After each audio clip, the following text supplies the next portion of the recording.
Alright guys, what's going on? It's Star here, and today I've decided to make a follow-up to my 10 things that COD 2017 needs to have video by making the top 10 things that COD 2017 doesn't need. If you guys haven't seen my top 10 things COD 2017 needs to have video, there will be a link in the description down below to it, so go check it out. And also, I just want to say these are mostly my own opinion, but I know most, if not all of you guys will be able to agree with me on the things I have in this list. And really quickly guys, I just want to say thank you guys so much for all the support in my last two videos where I talked about Black Ops 2 being backwards compatible in the Xbox One. And I know it's a huge topic and we're all excited for it, and I just really want to say thank you guys so much for it. And I'm going to try to keep you guys up to date as best as I can. If I find anything else out, I'll make another video on it. But with that being said, let's get right into it. Coming at number 10 guys, we have skill-based matchmaking. This was first introduced back in Black Ops 2, and for those of you guys that don't know what it is, basically the game took a look at your stats and tried to match you with players that had the same or similar stats, but not only was it annoying to play against sweaties all the time, but matchmaking took a lot longer sometimes too, especially as the game got older. So if you're looking for a game mode that maybe had 3,000 or 4,000 people playing it, and you want to go and play it, the game has to match up your stats or try its best to match up your stats with someone else's stats. So if someone has like a 2.7 KD, the game tries to match them up with players that have around that same kind of KD or same stats. And it just made the wait for a game really, really long. And it made the games that were available less and less. So I think this should just be removed altogether. I think that matchmaking should be just completely random so that everybody has the same chance to play against really good players, really bad players, or just average players. Coming at number 9, we have crutch perks, or just stupid perks in general. And the reason that this is on the list is because no one wants to be forced to run a perk just to counter a broken mechanic in the game, hence the name crutch perk. And the stupid perks are just the ones that completely break the game. And I think we can all come up with at least 4 or 5 perks throughout this entire franchise that have really left a toll and just kind of scarred us with just memories of how painfully stupid and frustrating a match can be because one person is running the 2 or 3 most broken and just stupid perks in that entire game. With that being said, we are moving on to number 8. And it's kind of similar to number 9, I guess, except this is in the form of attachments because, well, they are attachments. I really don't think that there are any crutch attachments per se throughout this entire franchise, but we all know that there are a lot of really stupid, unbalanced, and just all-around noobish attachments, I guess, such as the target finder, thermal sights, high caliber, and of course, the notorious noob tube. These kind of attachments might seem harmless to like someone who's just brand new to the game, but to people who have played the game for a while, they're just annoying. Like the target finder, just the fact that when someone aims down sight, if an enemy walks to the crosshairs of that sight, there's a big diamond red box surrounding them. That just kind of takes all the skill out of aiming, and the thermal sight as well. It highlights the person. The noob tube, enough said about that, and high caliber just gives more damage to headshots, I guess, but I mean, I haven't used that too much. I just know that, or I just don't think that it should be even in the game at all.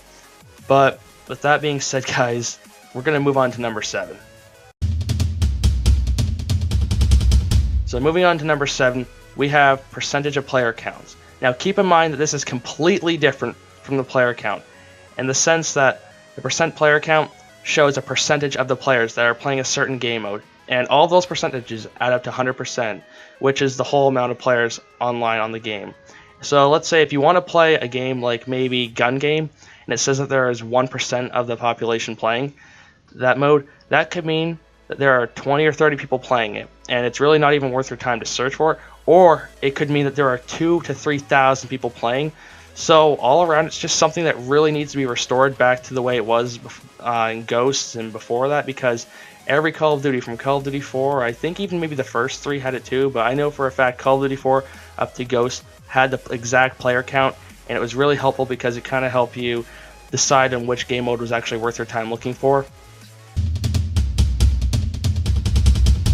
But anyways, here at number 6, we have weapons that outclass every other weapon in its class. And if we all think back to our favorite game that was Advanced Warfare, We can all remember how stupidly overpowered the Bal 27 and the ASM-1 were. If you were to try to use any other weapon against these two guns, you were going to lose no matter the situation. And it took Sledgehammer a whole year to finally nerf both guns. A whole year of people complaining and sending videos and just begging Sledgehammer to nerf the guns, and they didn't do it until after the life cycle of Advanced Warfare was over. And by that time, Black Ops 3 was already out and it was doing pretty good, and Advanced Warfare was pretty much dead. But nevertheless, one or two weapons should never dominate over everything else by so much. Speaking of overpowered weapons, moving on to number 5, we have easy to use one-hit kill weapons, and honestly, the one gun that comes to mind automatically when I think about this is the Black Ops 2 R870, or Remington shotgun if you will. That thing absolutely shredded anything in its path with one single shot, and it didn't matter if your enemy got the first shot or shots off on you. As long as you pulled the trigger, you were pretty much guaranteed to win the gunfight no matter the situation. And I know a lot of us have bad memories of this weapon, so let's just move on to number 4 just to get off this topic. So here at number 4, we have those big, ugly, camp-friendly, and all-around just head glitch kind of maps. I don't know about you guys, but being shot in the back as I run by some little nook in the map where some guy is sitting isn't really my definition of fun. So with that being said, I think that we can all agree that it would be best if we never had to see another Array, Fallen, Interchange, Drone, Chasm, or Stonehaven ever again. Because no one likes having to run around a map for 2 minutes only to get shot by some guy hiding in a little barely noticeable spot on the map, then have to run around for another 2 minutes only to the same thing to happen, so on and so forth and again and again. Here at number 3, we have specialist characters. Back when these were first announced for Black Ops 3, I wasn't sure how they'd fit into the game exactly, but now that I've seen them, I can say that some are actually pretty balanced and they've done a good job at keeping them that way, while others are completely out of control. Spike! But in all honesty, I think that would just be best if they were just removed from the game altogether, because like the support killstreak package, it's not fun to get insta-killed by a gravity spike from a guy that's going 12 and 46. It just kind of takes all the skill out of that, and I really just would like to see it gone completely. Moving on to number 2, we have supply drops. Now, I know for this one, unfortunately, I'm just wasting my breath pretty much, because I know that from now on they're going to add supply drops to every new Call of Duty game that's going to be released, sooner or later. And there is absolutely nothing that we can do about it. That's part of the reason why I'm happy that Black Ops 2 is being backwards compatible and not remastered. Not to say that a remastered version wouldn't be awesome, because all of us, all gamers on PC, Xbox, PlayStation, and Wii could all play it together, but at the same time, I know that they would just completely ruin the game with supply drops and just kind of take out the entire nostalgia factor of Black Ops 2, and that's something that I'm sure none of us want at all. But and like I said, guys, unfortunately there's nothing that we can do, but I just figured I'd add it in here because supply drops are something that we all hate. So with that being said, let's just move on to the number 1 spot.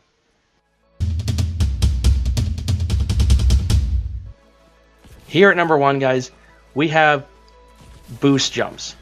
I think it's pretty obvious that if boost jumps are in COD 2017, then the franchise is pretty much done for. All that really needs to be said about this is take a look at Infinite Warfare sales numbers, as well as even maybe Black Ops 3 sales numbers, and compare them to the sales of any of the boots on the ground CODs before Ghosts, because they're just amazingly different. There's no comparison whatsoever. Boost jumps have pretty much ruined this franchise. I do have to give Sledgehammer some props though, because they kind of went their own direction and completely took Call of Duty to a new kind of height, I guess. But at the same time, it wasn't really a good idea. They were being innovative, I guess, but it hasn't really been for the better. So with that being said, I think that we can all agree that boost jumps are just a thing of the past that just needs to stay in the past as we move forward. Boots in the ground is what it should be, because next thing we know, we're going to be fighting on Mars, which actually I think we already are doing that in Infinite Warfare, but I don't really know. So hopefully it's just going to be boots on the ground from here on out. But anyways, that's all I have for today, guys. Thank you so much for watching the video. Leave a like, and if you did enjoy the video, please be sure to subscribe for more content. Also, be sure to follow my Twitter, as I do tweet it whenever I upload a new video. And lastly, be sure to share the video with your mom, your grandma, your school's vice principal, the mailman, your local veterinarians, the person in the stall beside you in the bathroom, and the next person you see wearing a blue shirt. And with all that being said, I will see you guys in the next one.